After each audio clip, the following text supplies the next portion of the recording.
Hey friends, I just wanted to do this quick video. I just got this package from eBay. I ordered a comic that I grew up with that was personally exciting for me, and I just wanted to do an unboxing video. So I'm not going to show you the front of the envelope, but this was packed inside my post office box, if you can believe it. They jammed it in. It says in the front, please do not bend photo material inside. That's so sweet of the packager, but I had to kind of flex it to pull it out of my post office box, and I was like, oh, as soon as I touched it, I knew it was a comic book, and I was like, oh no, please let that comic not be bent. But the eBay seller, I'm not going to say who it is because of privacy issues, but I just not sure if I should, but they packaged it really well. Look at this. There was bubble wrap that they packaged it in, and they had cut out a couple of pieces of cardboard and tightly taped it down. So even though I had to flex it a little bit to get out, it was fine. And they even put a little thank you sticker. What a nice little touch. So it was taped down with that blue painter's tape. And here's the reveal. What is it? Marvel Tales featuring Spider-Man. Not an expensive comic, not a key comic per se, but a key in terms of my childhood. I grew up reading this comic. I was a kid who got his comic books from the pharmacy or the grocery store, and this was one that I grew up with from a newsstand edition. Marvel Tales number 148, and it came perfectly packaged. You can see nothing wrong with that board. And what a beautiful specimen. Just looking through it, you can see the cover hasn't been pressed. There's a couple little indentations, but nothing that's color breaking. We could press it, but this is for my personal collection, so I'm not really too worried. You can see, let me see, along the spine, no real discoloration. So it's a good specimen for, oh, there's a little rounded corner. That corner's pretty good. I think that's an allowable defect. Nice straight edge corner over there. Let's see that corner actually. A little nubby, but really clean. Nice flat cover. Doesn't look like it's been pressed. Still has the original sheen to it, although this is through the bag. And I looked at some other ones on eBay, and it looked like some of them had been restored, like they had took a straight edge to the top, so there wasn't so much pink coloring. But you can see here, it's a little lopsided. This corner's higher than this corner, so maybe someone took a straight edge to that, but that cover's in great shape. And again, this one is going to my personal collection because I grew up with this comic, somehow lost it in the shuffle. I probably traced over it a bunch of times, maybe cut out some images, ripped out some pages, but here it is in a fairly pristine edition. And he put it in a resealable bag. So let's see if we can get it out of the bag. All right, so this is the bag opening. Try and do it carefully. So on a nice flat surface, find a little tab that maybe I can pull here. Here we go. I'll just make sure there isn't too much sticky on that flap that faces the comic book. It's pretty cool for these resealable bags. So now, I might pinch that out just a little bit. We can slide that out. There it is in the raw. Oh, yes. Look at that cover. Not a lot of indentations. Mine would have been full of pen marks. Still got that beautiful sheen. I don't think this has been pressed. So let's take a look on the inside.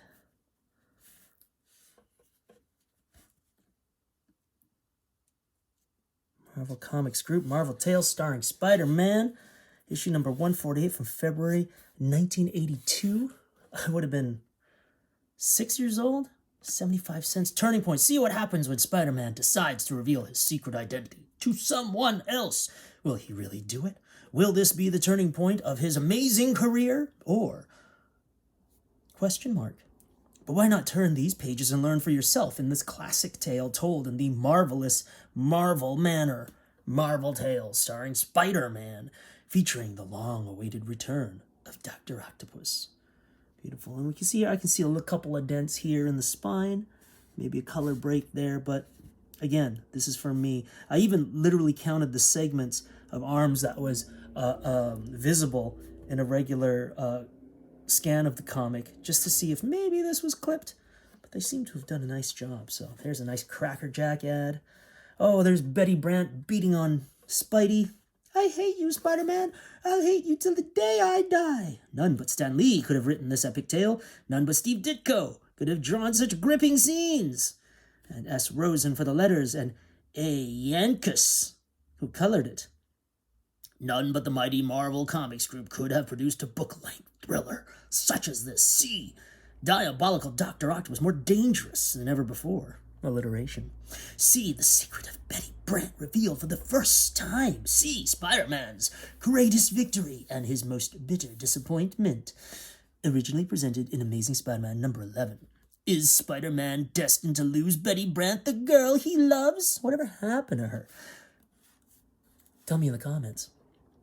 How did it happen? And why? A silhouette of Doc Ock, turning point, featuring the return of Dr. Spider-Man logo. And then the details here.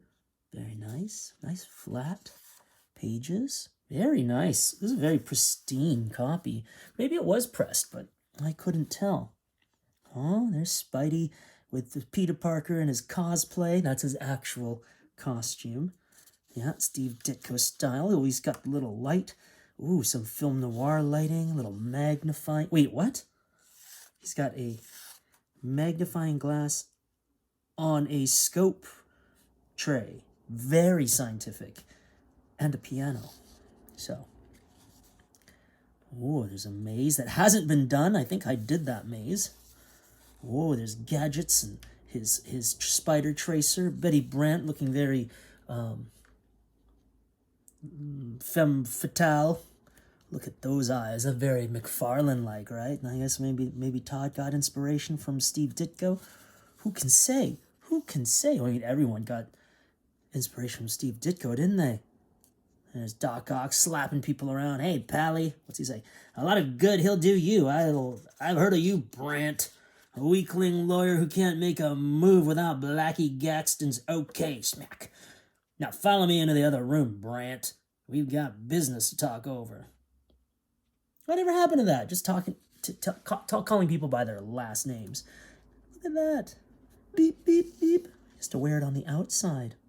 Oh, that's very dangerous. That looks very... Oh, he's able to... This is very action-packed. Thwap. Is that our first sound effect? Ooh, video games. Oh, look at that rope. What does he say? All of a sudden, of all the times for this to happen, I sprained it. Can't put any weight on it. Oh, no. Remember when Spidey would sprain his ankle? It doesn't happen these days. What's he say? Ow, my ankle. Of all the bonehead things to do, I didn't notice that rope lying there. Spidey senses. It doesn't account for ropes. Ooh, under low angle lighting. Those tentacles, very scary. Ooh, he punched that guy so hard, he became a silhouette. Very nice. Bang, bang, bang. Oh, here we go. The callback to the first scene. Story's coming full circle. It's your fault. If you hadn't interfered, if you hadn't tried to be a hero, it might not have happened. I hate you. Do I hear you? I hate you. Do you? Anyways, something bang, bang, bang, bang. Oh, I see. He's been shot. Oh, no. Bennett. Well, spoiler alert. Also, I do think it's been trimmed because you see these holes that seem to have been part of the comic. Maybe it's supposed to be a little lower. Wonder if we should compare it to another comic of the time. Those little gouges. If anyone knows what those little gouges are about, let me know in the comments. I think maybe it's from the printing press that it was usually printed on. Or moths. Little tiny moths. Oh, that's so great. Such action. Oh, very vibrant. Oh, no! That's not a good sign. Maybe it was restored. Turned into some sort of pastry. But These action scenes, sounds, crash. Very original. Oh, he webbed his ankle. Oh, there's Betty Brant crying. And then Peter Parker leaves Betty Brant alone, well, Betty alone, with her grief, as he slowly walks into the night, little dreaming of the new adventures and surprises which await him. Not sure if I read that right, but it's very fun. Oh, the action scenes are great. They take me back. The Dark Crystal and some bullpen buttons. It's fantastic. We've lost the little holes. Lost the little holes now. Ad for Kazar the Savage. Beautiful, beautiful, pristine copy. I mean, other than probably some of the refurbishments. But, oh, and there's a Lego ad. So I'm now curious. I want to compare it. Well, I don't want to ruin it. Here we go. Lifting, sliding, oops. Lifting, sliding, lifting. There we are. Ho, ho, ho, ho, ho, ho. Yeah, it's not bad, though. So, yeah. I grew up reading that comic book. Probably loved every inch of this thing back when I was a kid. Well, hope you enjoyed that unboxing. And I'll do a comparison size thing. So, I've just dug up some of my other vintage comics. You can see it is a little shorter. Or maybe not, unless that one's been restored. Here's a messed up copy. Oh, here's a big thick one. Little bit. Perhaps. I don't know. Tough to say. I mean, that one's probably been clipped. I can see that. Well, let's see this guy. He's got a big fat head. Oh. I mean, if they did clip off a chunk of it, it wasn't much.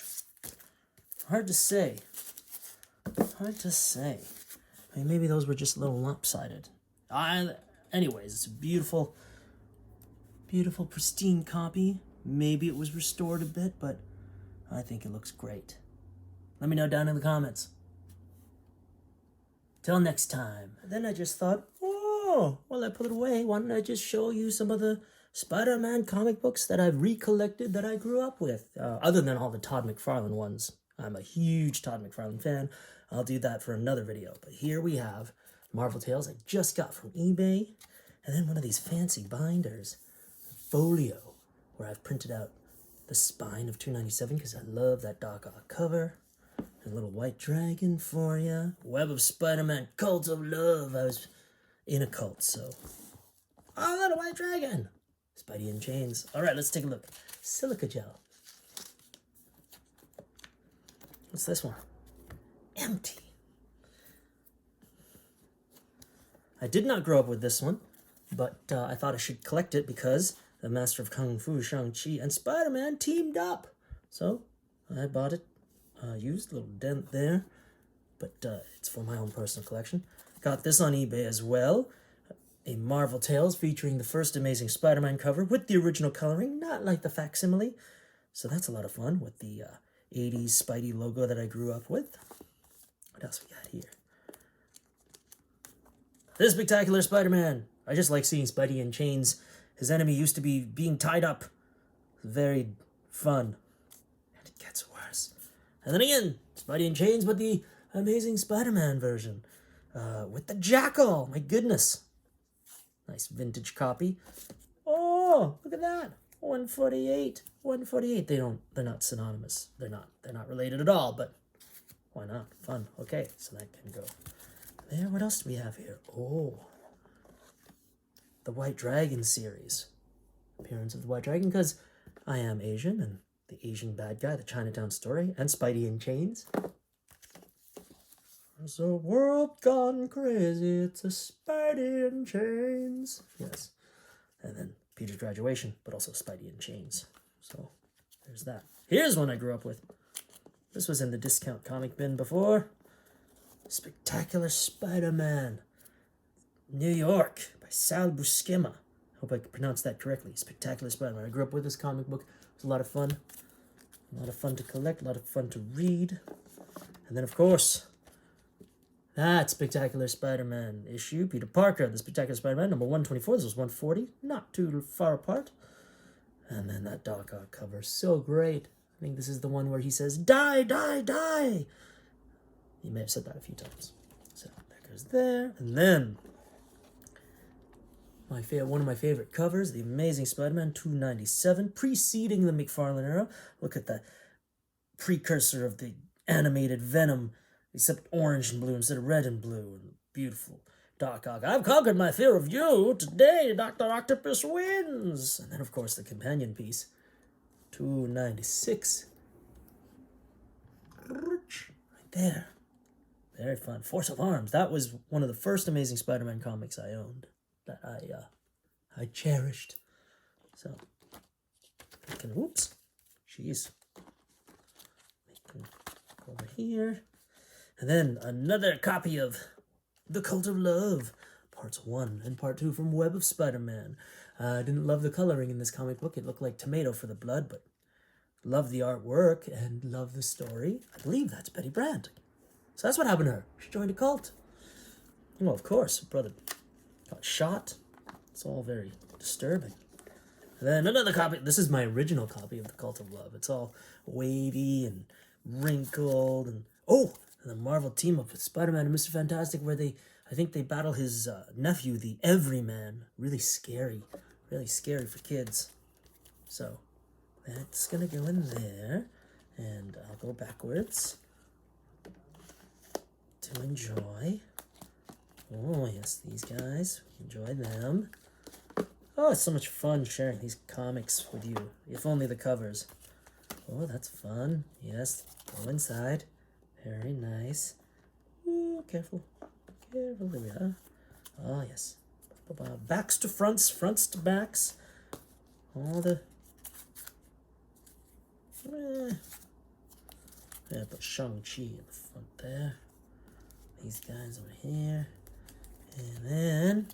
Yes, there is... Oh, he's so nice, that cover. Nice and flat. This one's all wrinkly.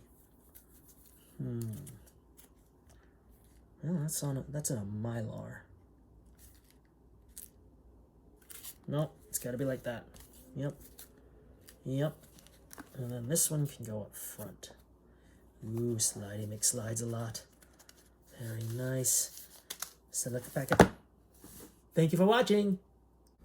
I just realized I had my Marvel Tales here for you to enjoy. So this is, I just bought these recently. So that's the classic Vulture cover with the beautiful John Romita artwork.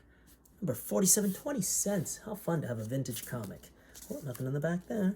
Then there's a beat up copy, spine roll of a 30-cent copy of Marvel Tales 76. Spidey fights in London, and he loses, the hostage must... If he loses, the hostage must die. Michael Caine. Look at them shooting at him. That's not nice. And then another yellow cover. Yellow covers were fun back then. Number 87. Marked for murder. Some guy. Ooh, look at this. All the bad guys. Is that the Sinister Six? 1, 2, 3, 4, 5. No, it isn't. But certainly cool. All those bad guys. Why is he purple? Because it's Marvel Tales, number 118. Mysterio, Vulture, Morbius, Jackal, Doc Ock, and Spidey. And then this one, number 145. Spider-Man versus the Living Brain versus Flash Thompson and the Human Torch. It's a tribute to teenagers. Sandman. Marvel Tales 156. A Blackboard. Marvel Tales 168. The Scorpion. First time ever, Amazing Spider-Man number 29. That's the first time reprint, not the first time Scorpion, because that had happened. And then some random Mary Jane issue. Why not? Okay. Thanks for watching. For real this time. Thank you for watching. Thank you for watching.